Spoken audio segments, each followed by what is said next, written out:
ہم ایک دفعہ حضرت مولانا کلیم اللہ شاہ صاحب رحمۃ اللہ علیہ تھے مسکین پر شریف کے، تو ان کے ساتھ گئے کسی جگہ، اس بندے نے بڑی دعوت کے لیے حضرت کو مجبور کیا،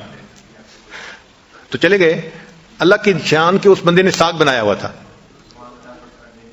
اب ساگ اس نے بنایا ہوا تھا اور ڈاکٹر کہتے ہیں کہ ساگ کے اندر یورک ایسڈ ہوتا ہے تو جوڑوں کی درد کے لیے ٹھیک نہیں ہے، اور حضرت کو جوڑوں کا درد ان دنوں خوب زیادہ تھا، چنانچہ انہوں نے کھانا کھایا ہی نہیں اور اسی طرح خالی پیٹ ہی دسترخوان سے اٹھ گئے۔ پھر بعد میں نے پوچھا کہ حضرت آج تو آپ نے کچھ بھی نہیں کھایا، تو فرمایا کہ دیکھو بھائی، میزبان کی اتنی حیثیت تھی، اس نے ساگ بنایا تھا، میں کھا لیتا مگر مجھے ڈاکٹر نے منع کیا ہوا ہے تو میں کیا کرتا۔ تو ایسا پاسبل ہے کہ آپ کوئی کھانا بنائیں اور وہ ان کی طبیعت کو موافق نہ ہو، تو اس لیے پھر کئی سارے کھانے بنا دیتے ہیں کہ جو موافق ہوگا وہ کھا لیں گے۔ بھئی یہ اسراف نہیں، بلکہ نہیں معلوم کہ جو آنے والا مہمان ہے اس کی طبیعت کو کیا چیز مناسب ہو، لہذا کئی سارے کھانے بنوا دیے اور سامنے رکھ دیے، جو ان کو پسند آئے گا وہ کھانا کھا لیں گے، جو بچ جائے گا تو میزبان کی عید ہو جائے گی۔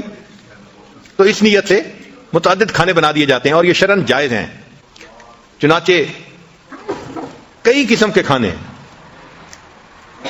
عام دستور تو یہی ہے کہ اندھا ایک کھانا بنا دے تو ایک قسم کا کھانا کافی ہوتا ہے، مگر اکرام ہوتا ہے۔